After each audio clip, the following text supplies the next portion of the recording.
Bonjour et bienvenue sur Secrets de France. Aujourd'hui, nous levons l'ancre pour explorer l'une des plus grandes énigmes de l'histoire maritime française, le destin de Jean-François de Galaupe, comte de la Pérouse.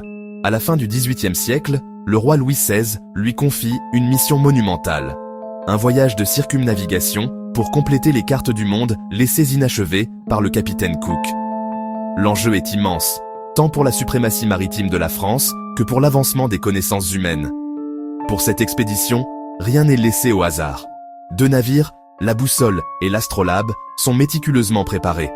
À leur bord, une véritable académie flottante, plus de 200 hommes, incluant marins d'élite et une équipe pluridisciplinaire de savants. Astronomes, botanistes, géologues et artistes sont rassemblés pour observer et comprendre les nouvelles terres. Le 1er août 1785, l'expédition quitte la France, portant les espoirs de la nation.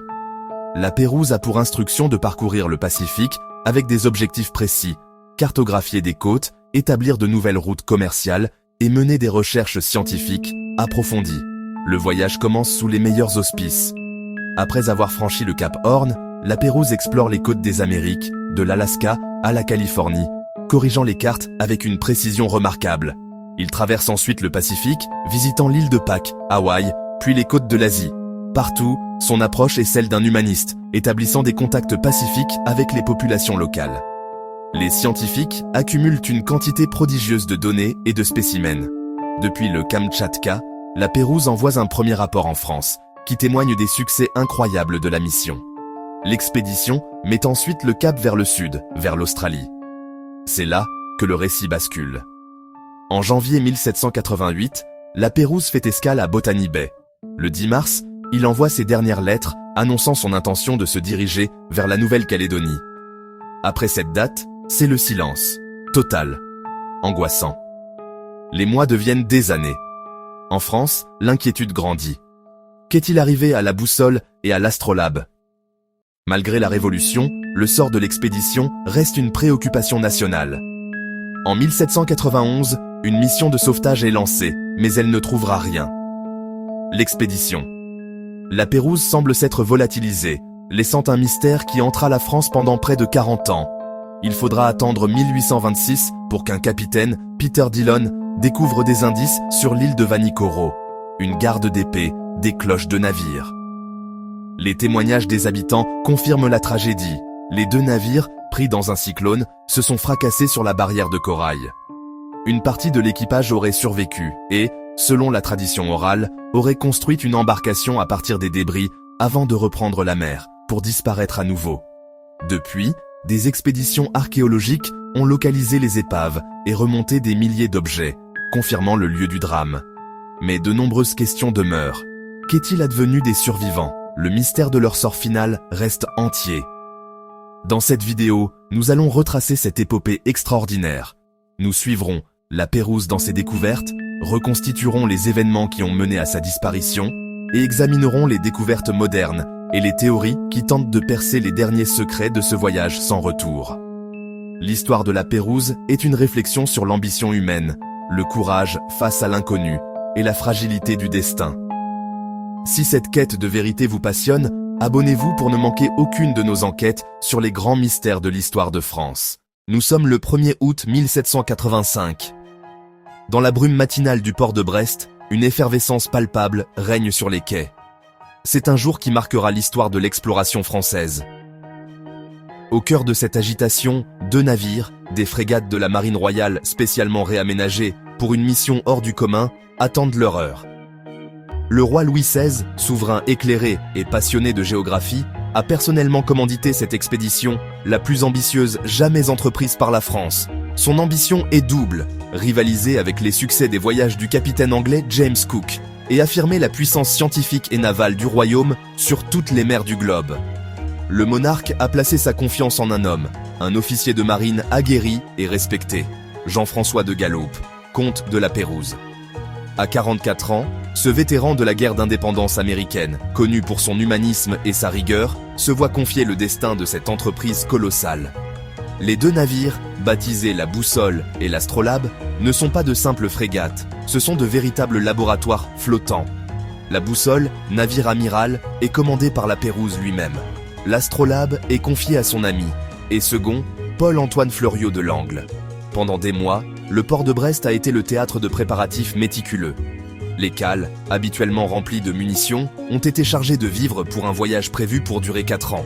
On y trouve des tonnes de farine, de viande salée, de vin, mais aussi des innovations comme la soupe déshydratée et le malt pour combattre le scorbut, ce fléau des longs voyages en mer. La mission est claire, mais d'une ampleur vertigineuse. Compléter la cartographie du Pacifique, cet immense océan encore plein de mystères. Il s'agit de vérifier l'existence de terres mythiques, de trouver le fameux passage du Nord-Ouest, d'établir de nouvelles routes commerciales et de nouer des contacts pacifiques avec les peuples rencontrés. Mais l'expédition de la Pérouse est avant tout une quête de savoir. À bord, une équipe de 220 hommes, composée non seulement de marins d'élite, mais aussi de la fine fleur des savants de l'époque.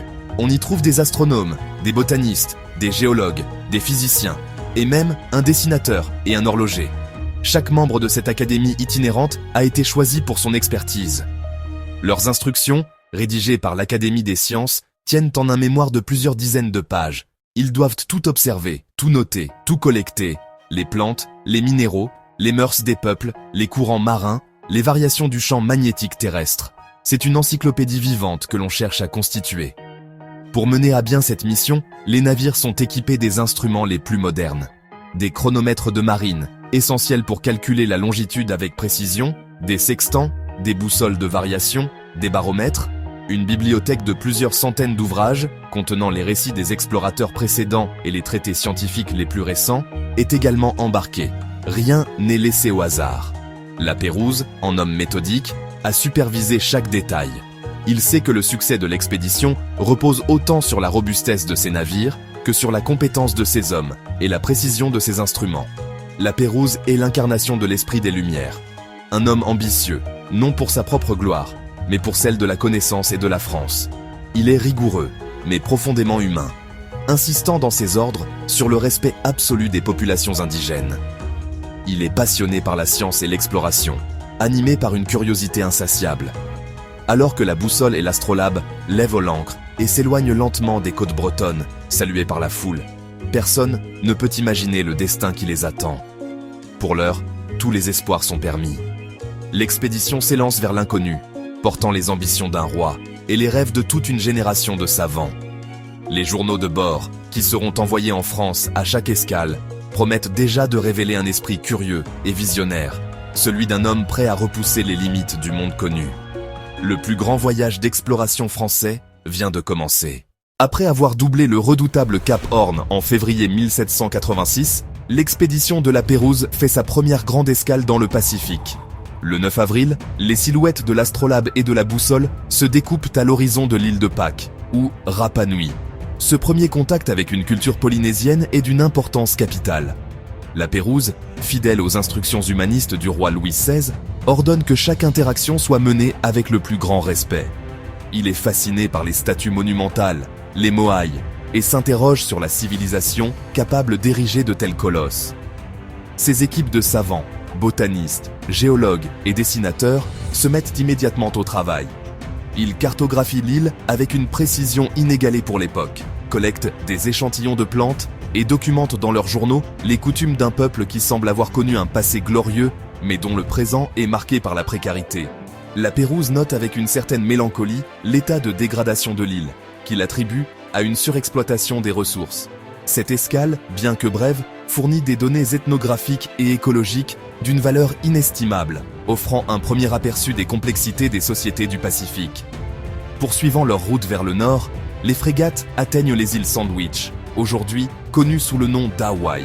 Ils y font une halte sur l'île de Maui. Ici, le contraste avec l'île de Pâques est saisissant. La nature est exubérante, les îles sont fertiles et densément peuplées. Les Français sont impressionnés par l'organisation sociale et l'agriculture sophistiquée des Hawaïens. Les échanges sont nombreux et pacifiques. Les marins troquent des pièces de métal contre de l'eau douce, des fruits et des vivres frais, essentiels pour lutter contre le scorbut qui menace en permanence les équipages lors de si longues traversées. Les scientifiques, quant à eux, continuent leur méticuleuse collecte d'informations. Le naturaliste Jean-André Mongez et le botaniste Joseph Hugues Boissieu. La martinière herborisme, découvrant des espèces végétales et animales encore inconnues en Europe. Chaque nouvelle plante est séchée, pressée et classée. Chaque oiseau ou insecte est dessiné avec une précision scientifique. Ces collections sont destinées à enrichir les savoirs du Jardin du Roi, à Paris. L'expédition met ensuite le cap vers le nord-ouest américain, une région encore largement inexplorée par les Européens. En juin 1786, ils atteignent les côtes de l'Alaska. Le 2 juillet, ils jettent l'ancre dans une baie qu'ils baptisent Port des Français, aujourd'hui connue sous le nom de Lituya Bay. Le paysage est grandiose, mais aussi menaçant. D'immenses glaciers se jettent dans la mer, et les courants sont d'une violence inouïe. C'est ici que l'expédition connaît son premier drame. Le 13 juillet, 2 chaloupes chargées de sonder l'entrée de la baie sont emportées par un mascaret fulgurant. 21 marins et officiers, dont les 2 frères de l'Angle, proches de la Pérouse, périssent noyés. La tragédie marque profondément le commandant, qui fait ériger un mémorial sur une petite île au centre de la baie. Malgré ce deuil, la mission scientifique continue. Les contacts avec le peuple Tlingit sont établis, non sans une certaine méfiance initiale. Les journaux de bord décrivent leurs coutumes, leurs techniques de pêche et leurs magnifiques totems sculptés. La Pérouse corrige également les cartes de la région, prouvant que le fameux passage du Nord-Ouest n'est ici qu'un mythe. Après avoir longé la côte américaine jusqu'à Monterrey en Californie, où ils se reposent et se ravitaillent auprès des missions espagnoles, la Pérouse entreprend la traversée du Pacifique. Une navigation de plusieurs mois qui les mène jusqu'à Macao, porte d'entrée de la Chine, qu'ils atteignent en janvier 1787. Cette escale est avant tout commerciale et logistique. L'équipage, avec l'autorisation de la Pérouse, vend les fourrures acquises en Alaska, réalisant des profits considérables qui témoignent du potentiel économique de cette nouvelle route maritime. C'est aussi depuis Macao que la Pérouse expédie en France une partie de ses journaux, cartes et rapports. Un jeune officier, Barthélemy de Lesseps, est chargé de cette mission cruciale. Il traversera la Sibérie et la Russie pour rejoindre Versailles. Grâce à lui, une grande partie des découvertes de la première moitié du voyage sera sauvée de l'oubli, un trésor scientifique qui parviendra à Paris 1 an plus tard. Chaque observation, chaque mesure, chaque dessin est consigné avec une rigueur exemplaire. Les carnets de la Pérouse et de ses scientifiques ne sont pas de simples récits d'aventure, ce sont des bases de données scientifiques d'une richesse extraordinaire pour le siècle des Lumières. La cartographie, l'ethnographie, la botanique, la géologie, l'astronomie, toutes les disciplines sont convoquées pour dresser un portrait complet et objectif des mondes découverts. Ces documents révèlent des secrets géographiques, comme la cartographie précise du détroit entre Sakhaline et Hokkaido, qui portera plus tard le nom de la Pérouse. Ils offrent aussi des témoignages culturels d'une grande finesse, décrivant sans jugement les sociétés rencontrées. Après avoir exploré les côtes du Japon et de la Sibérie, l'expédition redescend vers le sud, en direction de l'Australie.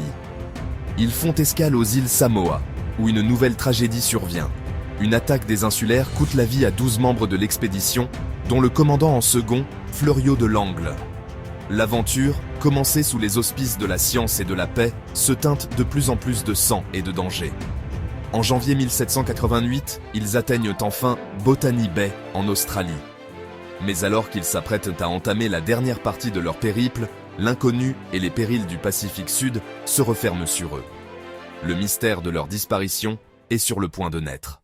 En 1788, après des années d'exploration, l'expédition disparaît sans laisser de traces.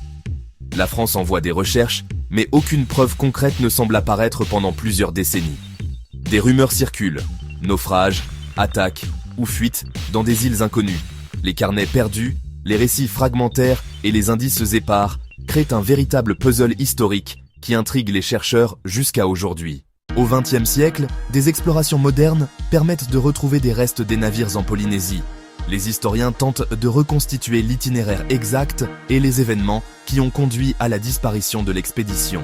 Plusieurs théories existent. Naufrage sur les récifs isolés, conflits avec des populations locales, erreur de navigation fatale. Mais aucune explication complète ne résout le mystère, et l'histoire de la Pérouse reste fascinante et énigmatique. L'expédition de la Pérouse est un exemple parfait de l'audace française et du goût du mystère.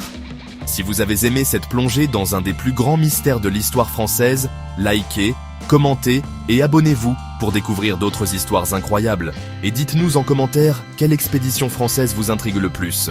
L'histoire regorge encore de secrets, et nous avons hâte de vous les faire découvrir.